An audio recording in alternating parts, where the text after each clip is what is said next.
y es necesario que el modelo urbanístico de Carreño sea respetuoso col medio ambiente, responda a criterios de sostenibilidad y que mantenga la identidad de los nuestros pueblos.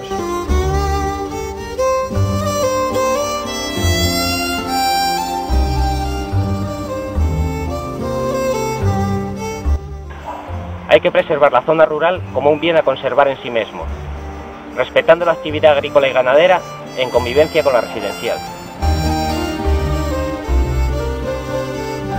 Hay que preservar la zona rural como un bien a conservar en sí mismo. Hay que rehabilitar el centro de agricultores para fomentar las actividades relacionadas con el sector primario. El Plan General de Ordenación Urbana, nes manes de algunas organizaciones políticas, puede convertirse en una tarta a repartir entre constructores, promotores y especuladores. El Plan General de Ordenación Urbana tiene que estar al servicio de los vecinos y vecinas de Carreño.